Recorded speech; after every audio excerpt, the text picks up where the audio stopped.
Sillonner les océans est toujours une lutte contre les éléments.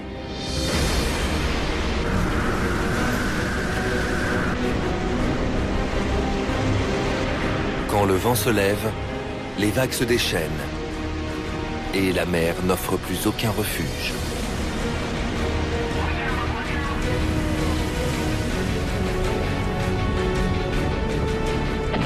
Pour survivre aux tempêtes en mer, il faut être doué, faire preuve de courage et aussi avoir un peu de chance.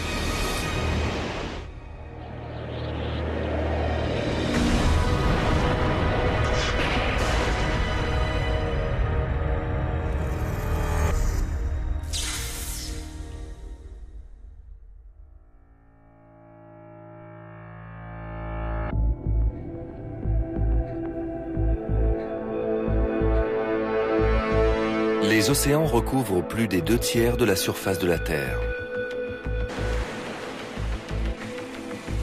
Des centaines de milliers de navires les parcourent chaque année.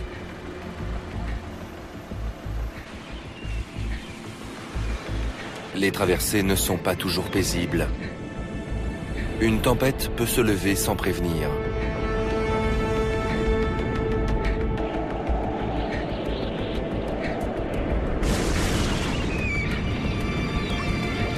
Le vent se met soudain à souffler très fort et les vagues atteignent des hauteurs de 10 à 15 mètres, voire plus.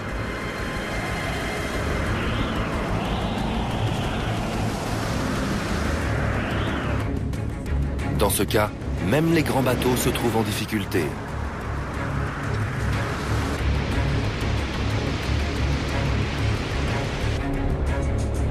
Pour les marins, une traversée ordinaire peut vite devenir un combat pour survivre.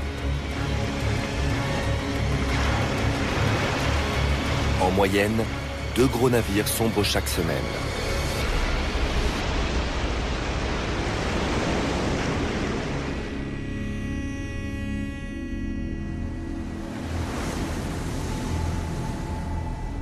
Les côtes de Terre-Neuve sont parmi les zones les plus dangereuses en Amérique du Nord.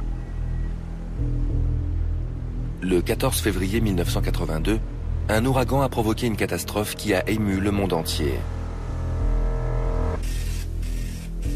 La veille, les météorologistes ont émis un avis de tempête concernant la côte est du Canada. Plusieurs grandes plateformes pétrolières étaient concernées. Owen Meyer travaillait comme observateur météo sur l'une d'elles. Il avait déjà vécu plusieurs tempêtes, mais rien ne l'avait préparé à la violence de celle-ci. La tempête est arrivée et a grossi très vite. Elle était de plus en plus violente. En voyant comment les vagues frappaient la plateforme, je me suis dit que quelque chose allait se casser. Quand la vitesse du vent a dépassé 150 km/h, les vagues, devenues gigantesques, ont commencé à passer par-dessus la plateforme.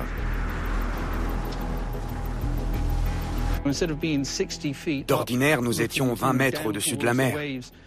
Mais là, la crête des vagues nous dépassait.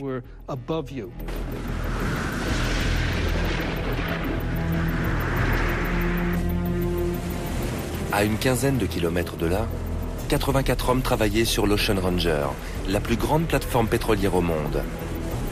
Comme le Titanic, on la croyait insubmersible.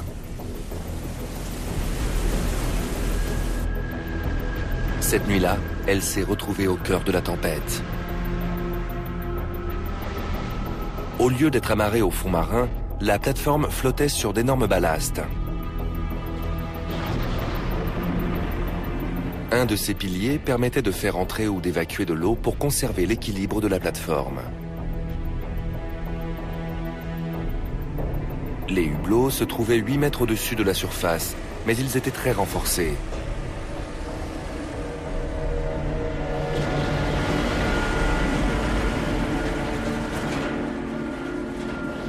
Vers 19 h, une vague géante a heurté la plateforme et l'a percée.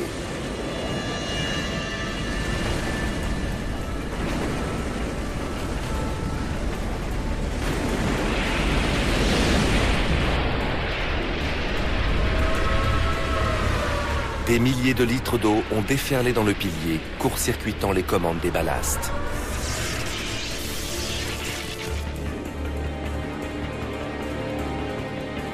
L'eau qui s'est engouffrée dans les réservoirs a augmenté le poids d'un ballast et a attiré la plateforme vers le fond.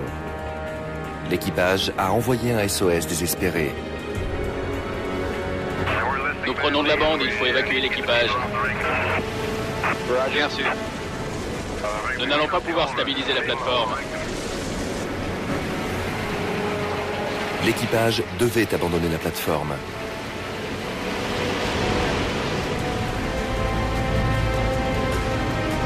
Une heure et demie plus tard, l'Ocean Ranger sombrait. Sur la plateforme d'Owen, tout l'équipage était rivé au radar. La cible a disparu. On était en train de le regarder et d'un coup, le point avait disparu. C'est terrible d'imaginer la taille de la plateforme et de se rendre compte qu'elle n'est plus là. Elle avait coulé.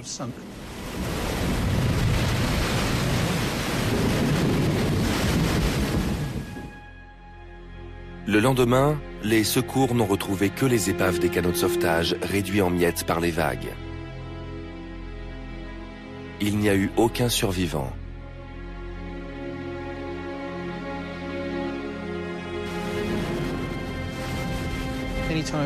En mer, tout ce qui flotte est susceptible de couler.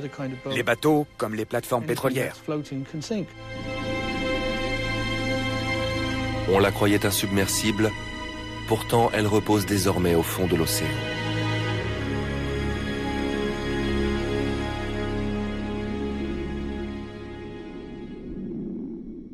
La poupe est dégagée. Embarquez, embarquez. Sean Winters, officier des gardes-côtes américains, connaît bien les dangers de la mer. Son équipe sillonne le cap Disappointment dans l'État de Washington. C'est l'une des zones les plus dangereuses de la côte ouest. Dans notre zone d'intervention, les conditions peuvent varier du tout au tout.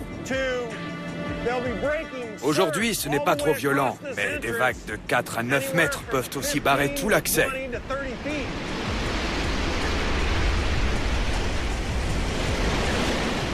En hiver, la rivière Columbia déverse de grandes quantités d'eau dans le Pacifique.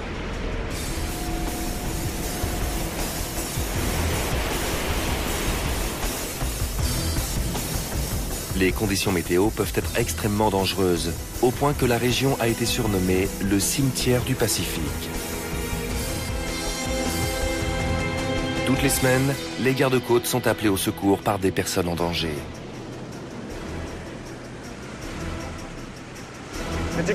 C'est très dangereux, et surtout c'est traître. Les gens qui prétendent ne pas avoir peur ont tort. Il faut connaître la force de l'océan avant de faire une sortie. La mer est immense, et on est minuscule en comparaison.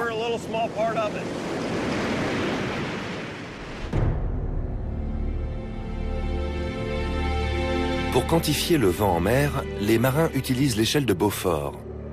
La force 0 correspond au calme. Quand le vent atteint 29 km/h, c'est la force 5. Les vagues sont modérées et éventuellement accompagnées d'embruns. À force 7, à partir de 50 km/h, les lames déferlantes peuvent atteindre 5 mètres de haut avec des traînées d'écume.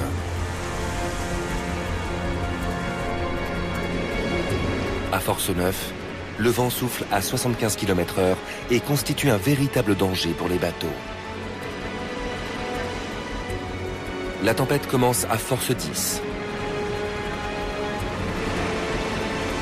Le vent souffle à plus de 90 km/h et la surface de la mer paraît blanche.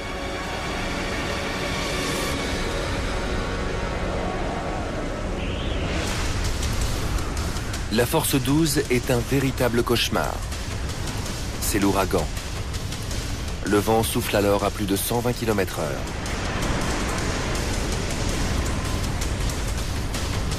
La mer est complètement blanche à cause des bancs d'écume.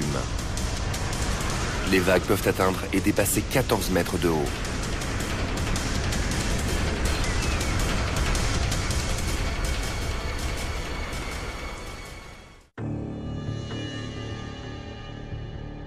La plupart des marins font l'impossible pour éviter les tempêtes marines. Mais certains osent parcourir les mers les plus dangereuses de la planète. L'océan austral entoure l'Antarctique. Rien ne vient ralentir le vent quand il souffle d'un bout à l'autre de l'océan glacial antarctique. Il peut dépasser les 240 km/h. On enregistre une telle vitesse nulle part ailleurs sur la planète.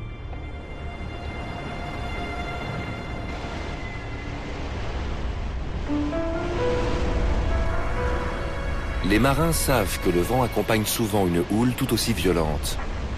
Dans l'océan Antarctique, les vagues dépassent celles des autres mers et peuvent ensevelir un voilier d'un coup.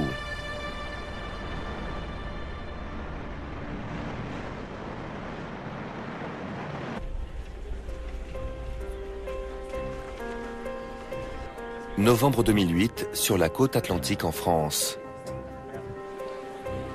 30 marins se préparent à embarquer pour le Vendée Globe. Ils vont devoir faire le tour du monde en solitaire en passant par l'océan glacial antarctique. Pour un skipper, c'est un défi. Il sait à quel point cet océan est dangereux et qu'il peut y laisser sa vie.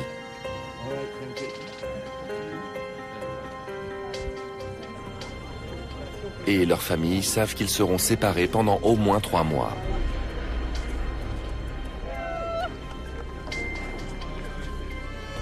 Plus de 300 000 spectateurs viennent encourager les navigateurs.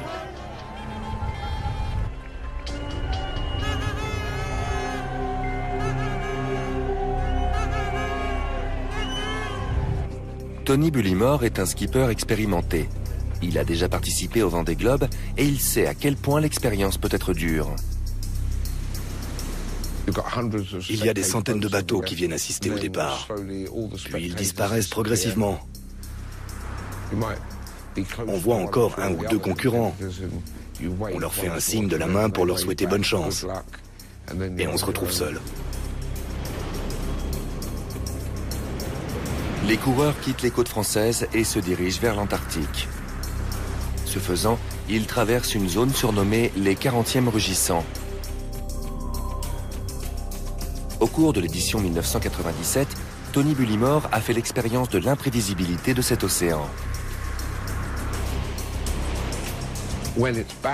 Il n'y a pas de mer plus difficile que l'océan Antarctique. Certaines parties de cet océan sont tellement isolées que les marins y sont aussi loin de la terre ferme que les astronautes dans l'espace. On se sent très seul. Le monde se limite au bateau. On ne peut faire appel à personne. On est vraiment seul. Tony était à 800 km de l'Antarctique quand les problèmes ont commencé. Une ligne sombre est apparue au sud. C'était un amas de nuages noirs qui se dirigeait vers moi. Le vent a forci. Il est passé très rapidement de 30 à 130 km/h. À un moment, il a dépassé 150 km/h.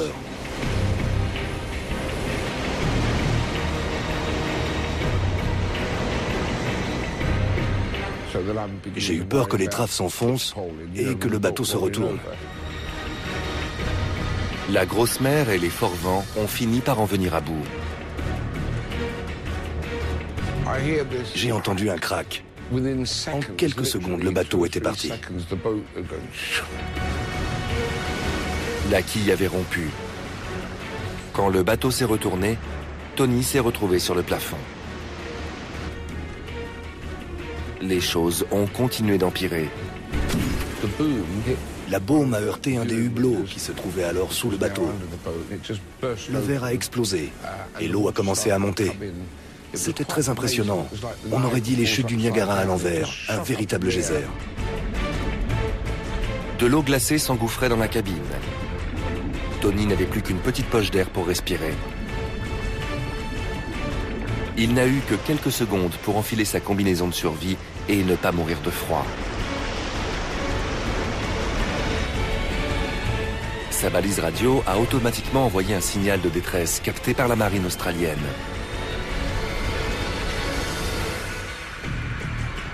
Mais les sauveteurs les plus proches se trouvaient à 2200 km de là. Personne n'avait encore jamais organisé de sauvetage aussi loin dans le sud. 3 jours plus tard, un avion de recherche a miraculeusement pu repérer le bateau retourné.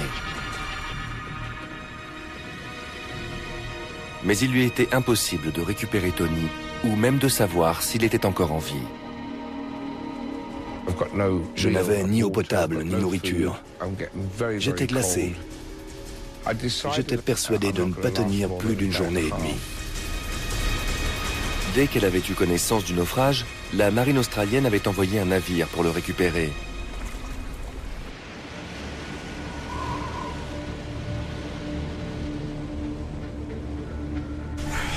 Mais depuis le moment où il a chaviré, Tony aura passé plus de 4 jours dans l'eau glaciale. Soudain, j'ai entendu frapper. C'était une équipe de la marine australienne qui frappait la coque du bateau à la recherche de signes de vie. J'ai distinctement entendu parler anglais. J'ai pris ma respiration. J'ai plongé et j'ai nagé quelques mètres avant de ressortir. À ce moment seulement, j'ai souri et j'ai dit « Mon Dieu, je suis sauvé ». Il est vivant. Il est là. C'est lui. Où ça? Ah, c'est lui. Les sauveteurs avaient du mal à croire qu'il ait survécu si longtemps dans les eaux glacées de l'océan Antarctique. En mer, la nature peut se montrer très dure, mais rien n'arrive au niveau de l'océan austral. Je veux des sourires, les gars.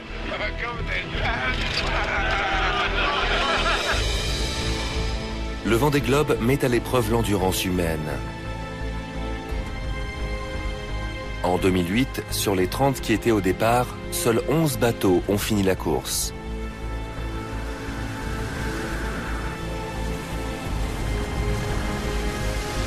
L'océan Antarctique est souvent synonyme de fin du voyage.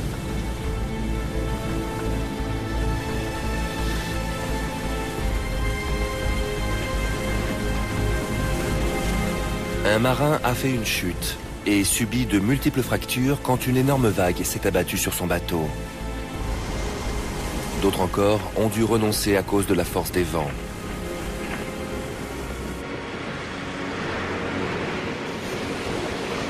Au total, 12 navigateurs ont dû renoncer à cause des conditions extrêmes de l'océan Antarctique.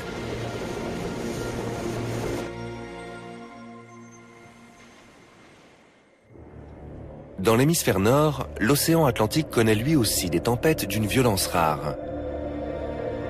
Elles commencent souvent le long des côtes des États-Unis et se dirigent vers l'est.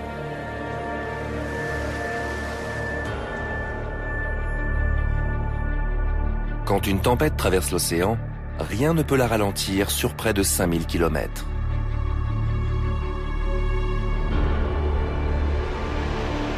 Les vagues peuvent tranquillement continuer à grossir. Les scientifiques n'ont découvert que récemment quelle hauteur elles peuvent atteindre.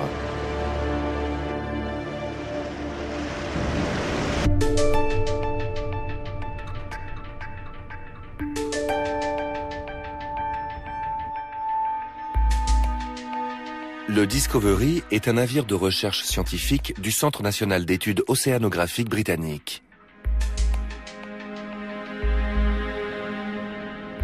Le Dr John Allen fait partie de l'équipe scientifique.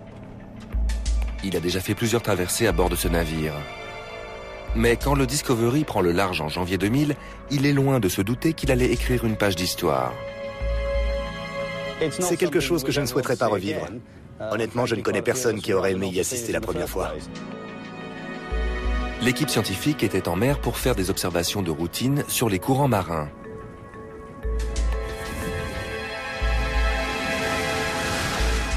À 250 km de la côte, ils ont rencontré plusieurs tempêtes sérieuses. La première tempête était violente.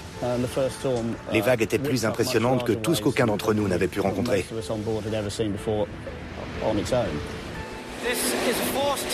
Force 10 en Atlantique Nord, ça bouge. La tempête a rendu la vie à bord très inconfortable. En fait, tout est chamboulé. On a l'impression d'être dans une petite boîte prise dans une chute d'eau.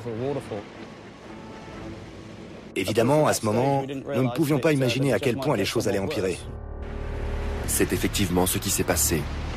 Les vagues ont grossi. C'est une vision monstrueuse.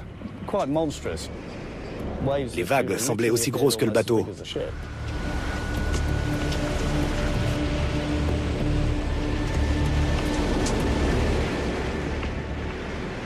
C'est une vraie leçon d'humilité. John a essayé de prendre une photo. Les vagues qui déferlaient étaient tellement violentes que je ne pouvais plus enlever mon doigt du déclencheur.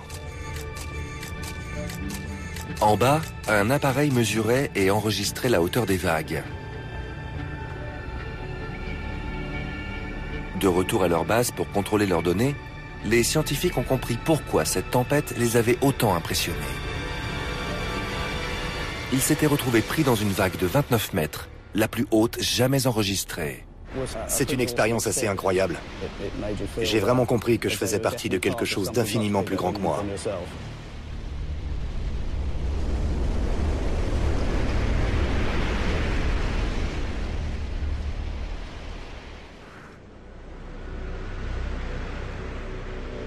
Pour certains, ces vagues gigantesques ne sont qu'un terrain de jeu.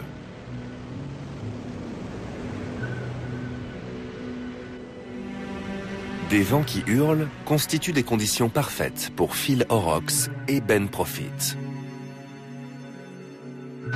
On recherche toujours les conditions les plus extrêmes possibles. Les plus grosses vagues, les vents les plus forts. On adore ça. Phil et Ben sont deux des meilleurs véliplanchistes au monde. Ils sillonnent le globe à la recherche de vagues gigantesques. Parfois, les gens nous prennent pour des fous quand ils nous voient sur la plage. Ils nous mettent en garde. Il va y avoir de la tempête, ne restez pas là. Pour chevaucher la tempête, ils sont allés à Tiree, en Écosse, le lieu le plus vanté de Grande-Bretagne. Ils espèrent retrouver une tempête venue de l'océan Atlantique. Regarde ça, c'est rouge foncé. Ça doit faire au moins 40 nœuds. Je dirais bien plus de 40. Les prévisions météo ont l'air terribles pour les 2 prochains jours. Il va y avoir de bonnes vagues. On annonce des vents de 40 nœuds.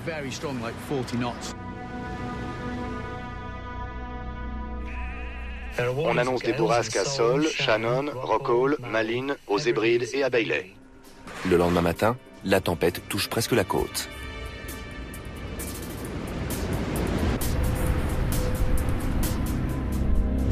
C'est bien ce matin. On voit des grosses vagues qui s'écrasent sur les rochers. On va chercher la meilleure plage où il y aura des vagues correctes pour sortir.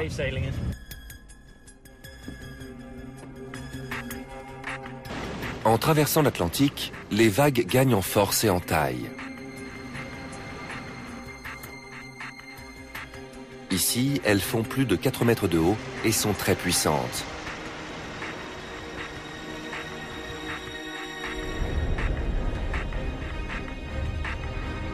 Pour 1 mètre de longueur, elles contiennent 240 kW, l'énergie nécessaire pour alimenter 400 maisons.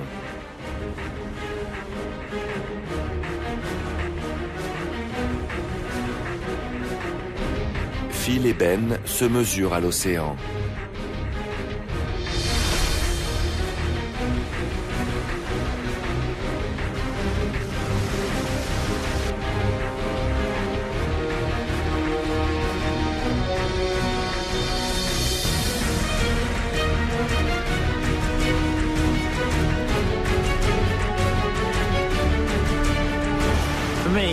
Moi, ce que j'adore vraiment, c'est les vents très forts et les vagues.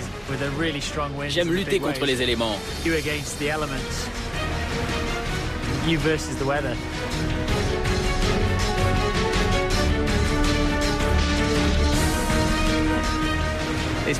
Je recherche la poussée d'adrénaline. Pour moi, c'est bien plus fort qu'une drogue.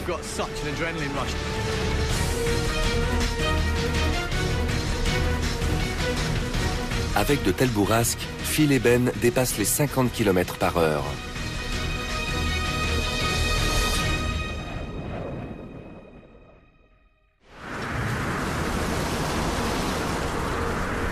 L'océan Atlantique peut se montrer hostile, mais la mer de Bering représente le pire endroit pour partir pêcher. Le travail des pêcheurs de crabes y est beaucoup plus dangereux qu'une pêche ordinaire. Des vagues aussi hautes que des montagnes s'abattent sur les bateaux.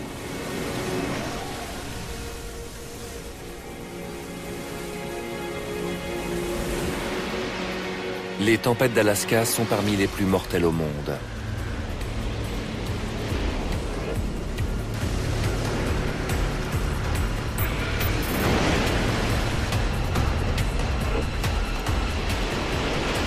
Si un marin est précipité par-dessus bord, il ne survit que quelques minutes avant de mourir d'hypothermie.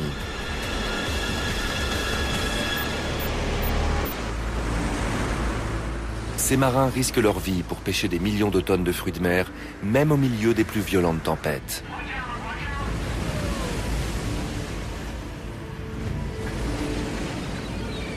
La mer met leur endurance à rude épreuve. Les tempêtes du golfe d'Alaska sont nourries par les vents en provenance des montagnes qui s'étendent sur 800 km. À certains endroits, elles sont plus hautes que les Rocheuses.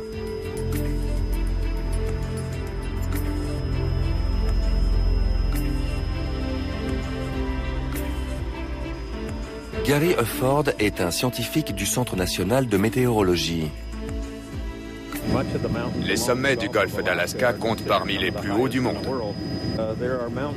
Certains atteignent 3500 à 4000 mètres. Ces hautes montagnes provoquent un phénomène appelé gap wind.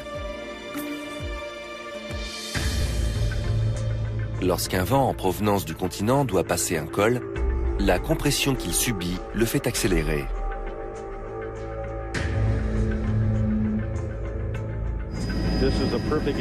Voilà un exemple idéal.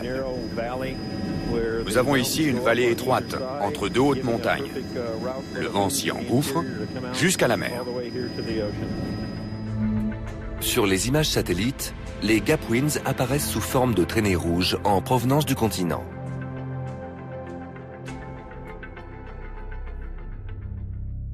On ressent la puissance de ces vents jusqu'à 450 km des côtes, ce qui peut constituer une grave menace pour les bateaux de pêche. En novembre 2007, Alan Ryden était seul à bord du Pacific Lady dans le détroit de Shelikof, au sud-ouest d'Anchorage. Le vent soufflait avec une intensité furieuse. Nos bateaux ont l'habitude des rouleaux qui se succèdent.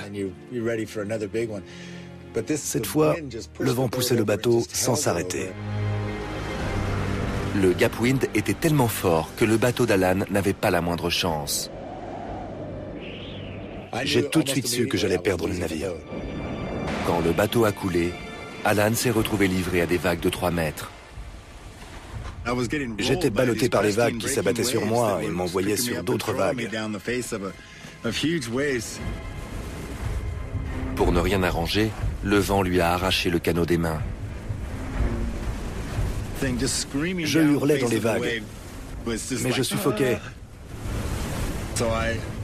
J'ai nagé autant que j'ai pu, mais j'étais incapable de le rattraper. J'ai quand même pu saisir un des fils qui traînait derrière. Et je l'ai accroché à mon poignet. J'avais très peur.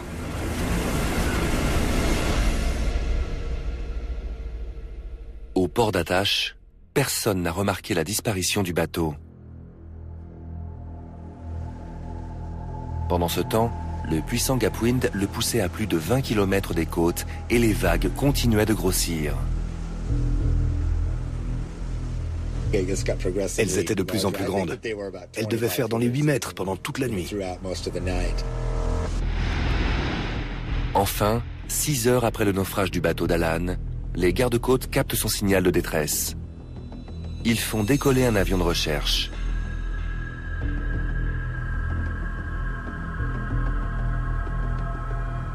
La mission était périlleuse. Le pilote Stephen McKechnie a lutté contre des vents qui pouvaient atteindre 95 km/h. Il y avait beaucoup de turbulences au décollage. En haut, les gars à l'arrière ont commencé à se sentir mal. L'équipage a volé en direction du point où le bateau s'était renversé. Mais depuis, Alan avait dérivé de plusieurs kilomètres. Il y avait très peu de chances de le retrouver. Les vagues montaient à 6 mètres et il faisait nuit noire. Avec les turbulences, on ne voyait pas grand-chose à la surface. Les gardes-côtes étaient à 11 km du bateau quand ils ont eu une chance extraordinaire. Par la fenêtre de gauche, j'ai vu des éclats de lumière, comme des flashs.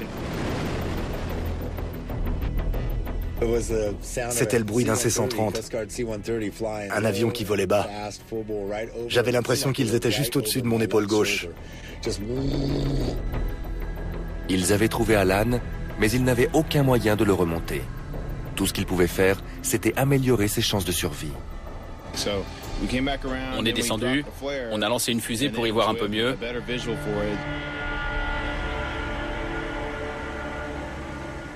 Et puis, on lui a lancé un radeau pneumatique. Il m'est tombé dessus. Sans hésiter, j'ai passé mon bras par-dessus et je me suis hissé dedans. 2h30 plus tard, un autre bateau de pêche a repéré le signal d'Alan et l'a sorti de l'eau. Il avait de la chance d'être encore en vie.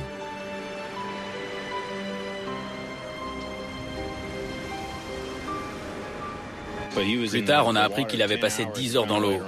C'était incroyable. Les plus expérimentés ont été surpris qu'Alan ait pu survivre aussi longtemps.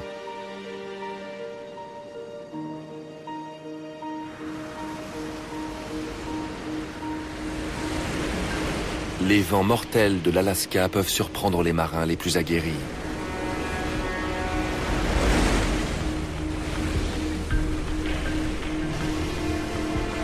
Mais ce n'est encore rien comparé à une vague gigantesque qui s'abat sur vous par surprise.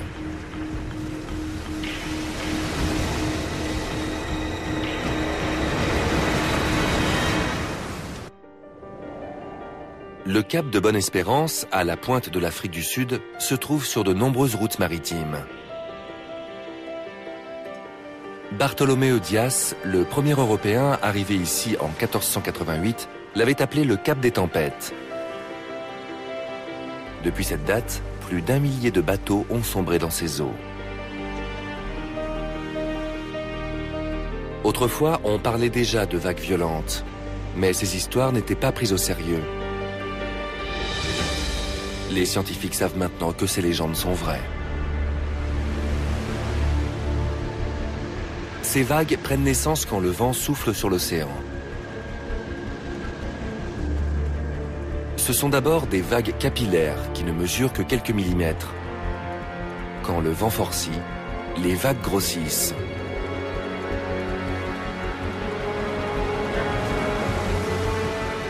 En traversant l'océan, certaines vagues sont plus rapides que d'autres. Quand elles se rejoignent, elles se cumulent et grandissent jusqu'à devenir gigantesques.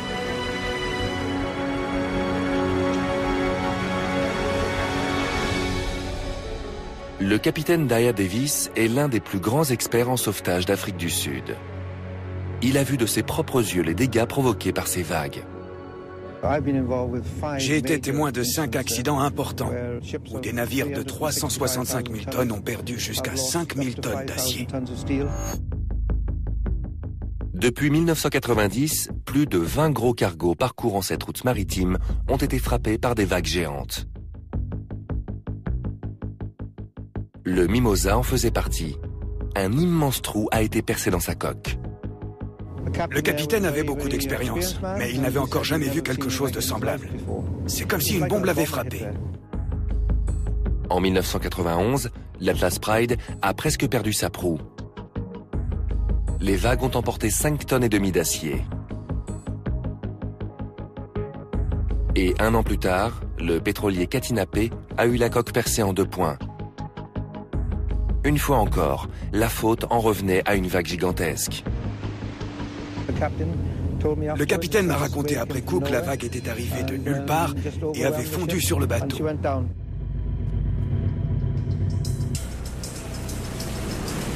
Personne ne pouvait expliquer le nombre de vagues géantes dans les parages.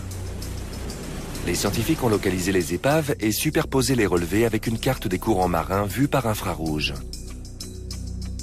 Cela leur a permis d'identifier un schéma. Les bateaux reposaient tous sur la trajectoire du courant des aiguilles, l'un des plus violents au monde. Ils longent le cap dans l'océan Indien en direction de l'océan Atlantique. Il peut atteindre une vitesse de 15 km/h. De même que le jet stream pour les avions, ce courant océanique peut raccourcir le temps de trajet des bateaux. Ils peuvent gagner jusqu'à une journée en contournant la côte de l'Afrique du Sud.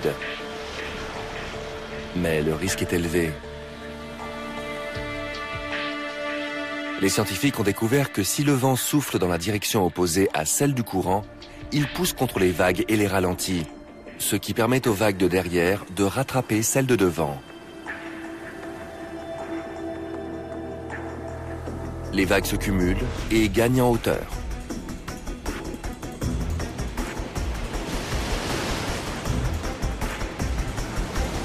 Les marins ont signalé des vagues de 30 mètres de haut venues de nulle part.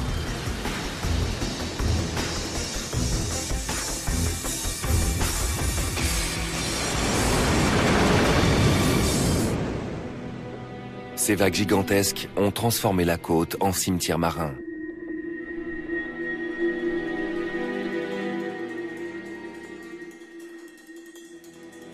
Maintenant que les scientifiques ont découvert ce qui rend cette partie du monde si dangereuse, la plupart des bateaux prennent une route plus sûre, mais plus lente, à 1500 km plus au sud. Sur l'ancienne route, l'accident est presque inévitable.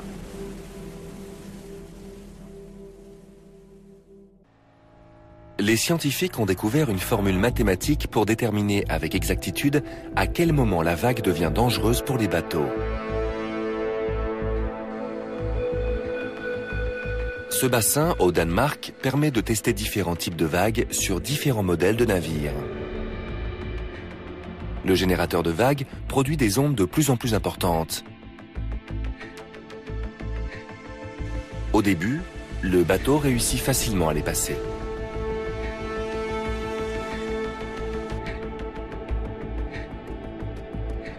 Puis, la situation devient critique. Lorsque la hauteur des vagues dépasse un 1/7 de leur longueur, l'eau située sur la crête est plus rapide que le reste de la vague. Celle-ci peut alors s'avérer mortelle.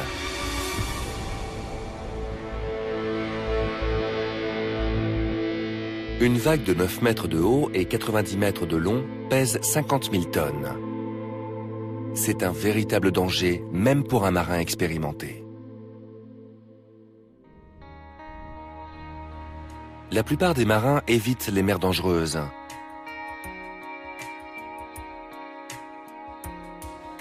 Mais le capitaine d'un bateau pilote n'a souvent pas le choix. Il doit guider les navires vers le port, quel que soit le temps. Aujourd'hui, le concepteur de bateau Frank Kowalski sort par un temps houleux pour tester sa nouvelle invention. C'est un bateau test. La coque est censée résister au mauvais temps, à la houle, aux tempêtes.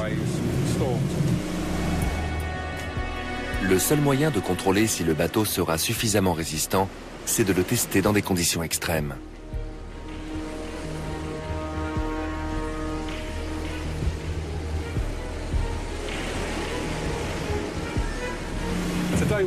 On a prévu force 9 pour aujourd'hui. Des conditions difficiles avec des vents dans les 80 km/h.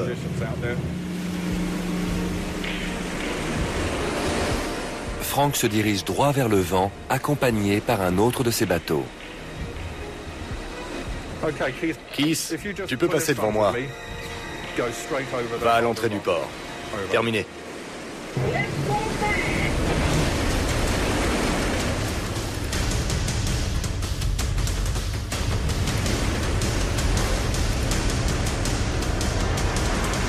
Frank lutte contre des vagues de 6 mètres. Mais il a conçu son bateau pour qu'il puisse résister.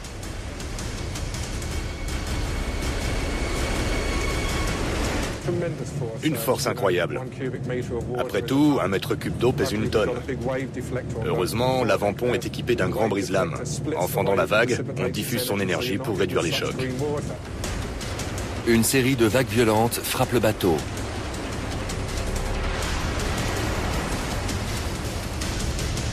Il y a eu 3 vagues d'affilée. La première s'est abattue sur le bateau. C'était assez dangereux. Par le flanc, elle aurait pu nous faire chavirer. Avec une mer comme celle-ci, il faut garder le cap et viser droit.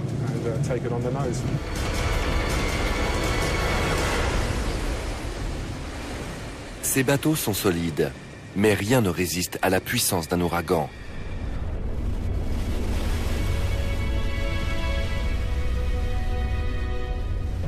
Lorsqu'un ouragan, un typhon ou un cyclone traverse un océan, il agite les mers les plus dangereuses du globe.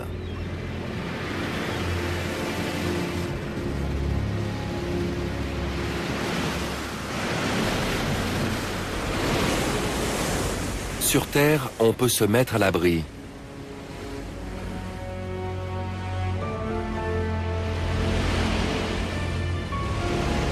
Mais en mer, on ne trouve aucun refuge.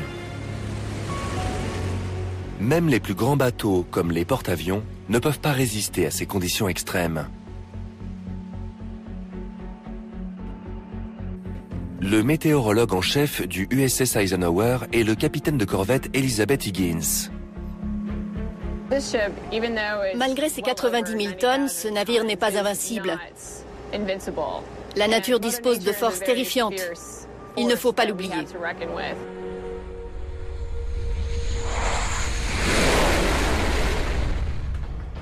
La salle météo du bateau possède toute la technologie nécessaire pour éviter les ouragans et les typhons. La règle de base, c'est de ne jamais se mettre sur la trajectoire d'une tempête. Vous voyez ces demi-cercles ici? Ils indiquent une zone d'impact. Il vaut mieux que le bateau n'y aille pas.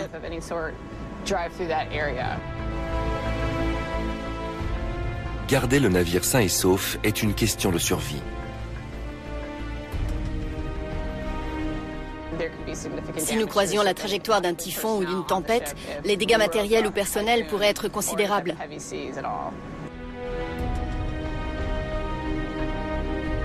À l'époque où les technologies modernes n'existaient pas encore, le seul moyen d'éviter les ouragans consistait à ne pas naviguer dans les mers où ils étaient fréquents.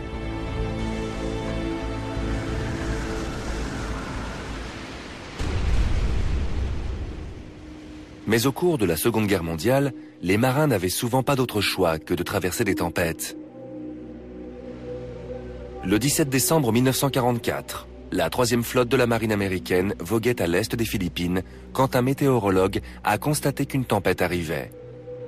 La pression atmosphérique avait chuté. À l'époque, on utilisait un baromètre pour mesurer la pression atmosphérique. L'aiguille a dû se retrouver tout en bas, en dessous des 700 mm de mercure. Il paraît que l'aiguille s'est retrouvée sur le U de US Navy. Les radars étaient une invention moderne.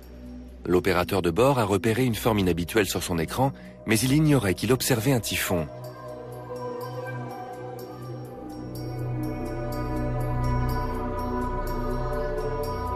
La flotte fonçait sans le savoir vers une terrible tempête. Des vents de 220 km/h pour des vagues de 24 mètres.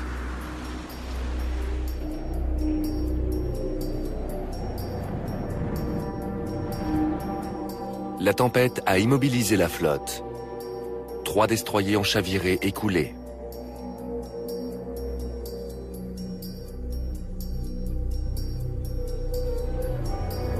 « 790 hommes sont morts.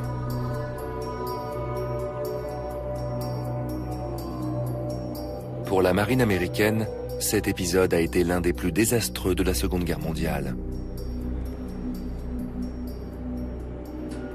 De nos jours, La marine utilise la technologie pour garder une longueur d'avance sur la météo. Néanmoins, il vaut mieux ne pas croiser la route d'un ouragan.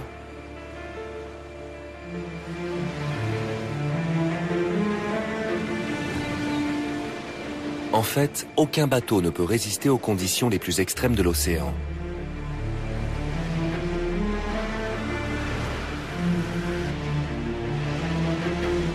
C'est sans doute l'endroit le plus dangereux sur Terre. Quand un orage éclate, on ne peut trouver aucun refuge. Et la plus petite erreur peut être fatale.